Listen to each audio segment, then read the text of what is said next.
கன்னி பெண்கள் நெஞ்சுக்குள் கையெழுத்து போட்டவன், பெண்ணின் பின்னால் சுற்றாமல் பெண்ணே சுற்றும் பேரழகன் என்ற பாடல் வரிகளை கவிஞர் வைரமுத்து நடிகர் அஜித் குமாருக்காக எழுதியிருப்பார். இந்த பாடல் வரிகள் பொருந்தும் அளவுக்கு தமிழ் சினிமாவில் 6 நடிகர்கள் இருந்தார்கள்.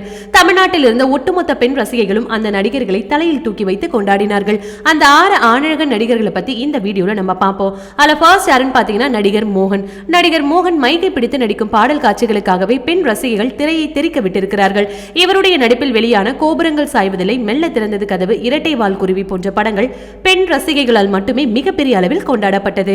ராஜராஜ சோழன் நான் என, யாழும் காதல் தேசம் நீ என இரண்டும் இந்த பாட்டு டிவியில் ஓடினாலும் பழைய நினைவுகளை அசை போடாத 80s கிட்ஸ் பெண்களை இருக்க மாட்டார்கள்.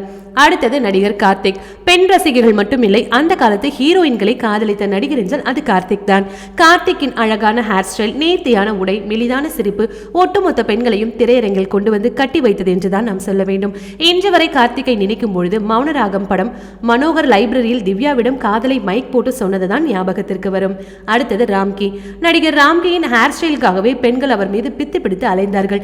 இன்று வரை தன்னுடைய கட்டுக்கோப்பான உடலை மெயின்டைன் செய்து வருகிறார். செந்துரப்பூவே படத்தில் வெள்ளை நிற பேண்ட் சட்டை அணிந்து செந்துரப்பூவே நீயும் தேர்கொண்டு வா என்ற பாடலுக்கு இவர் செய்த பெர்ஃபார்மன்ஸ்க்கு அந்த படத்தில் நடிகை நிரோஷாவை இவர் காதலித்து திருமணமும் செய்து கொண்டார். ராம்கியின் திருமண செய்தி தமிழ்நாட்டில் நிறைய பெண்களுக்கு மிகப்பெரிய வருத்தத்தை கொடுத்தது. அடுத்தது அரவிந்த் சாமி. ரோஜா படம் வெளியாகி 20 ஆண்டுகளுக்கு மேலாகிவிட்டது. இன்று வரை தமிழ்நாட்டில் ஒரு ஆணழகனாக இருக்கிறான் என்றால் சொல்வதற்கு சொல்லப்படும் உதாரணமே அரவிந்த் சாமியின் பெயர்தான். ரோஜா படத்தில் மதுபாலாவின் அக்காவை பெண் பார்க்க வரும் முதல் சீனிலேயே ஒட்டுமொத்த பெண் ரசிகைகளின் உள்ளத்தையும் களவாடிவிட்டார் அரவிந்த் சாமி.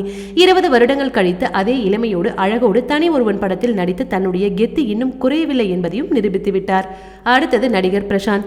அப்போதைய காலகட்டத்தில் பிரசாந்துடன் நடிக்க வேண்டும் என்றால் நடிகைகள் கதை கூட கேட்க மாட்டார்கள். அந்த அளவுக்கு பெண் ரசிகளை மட்டுமில்லாமல் ஹீரோயின்களையும் கவர்ந்தவர் தான் பிரசாந்த். விஜய் மற்றும் அஜித் அறிமுக ஹீரோக்களாக இருக்கும் பொழுதே பிரசாந்த் முன்னணி ஹீரோவாக இருந்தால் அவர் செய்த திருமணத்தால் வாழ்க்கை போனது மட்டுமில்லாமல் சினிமாவிலிருந்து அதிர்ஷ்டமும் அவருக்கு போய்விட்டது. அடுத்தது நடிகர் மாதவன். 80s மற்றும் 90s கிட்ஸ் பெண்கள் இன்று வரை போட்டி போட்டு விட்டுக் கொடுக்காமல் இருக்கும் நடிகர் மாதவன் தான். இப்பொழுது அவர் எத்தனையோ படங்களில் வித்தியாசமான கேரக்டரில் நடித்தாலும் அவருடைய கண்களை பார்க்கும் பொழுது அலைப்பாயுதை படத்தில் ஷாலினியிடம் சக்தி நீ அழகா இல்ல, உன்னை நான் காதலிக்கல, ஆனா இதெல்லாம் நடந்துடுமோ என பயமா இருக்குதுன்னு சொன்ன கார்த்திக்கின் டயலாக் தான் இப்போ வரைக்கும் நமக்கு ஞாபகம் வருது. ஓகே வியூவர்ஸ், இது போல சினிமா செய்திகளை நீங்கள் உடனுக்குடன் பார்க்க மறக்காம சினி டைம்ஸ் சேனலை சப்ஸ்கிரைப் பண்ணுங்க.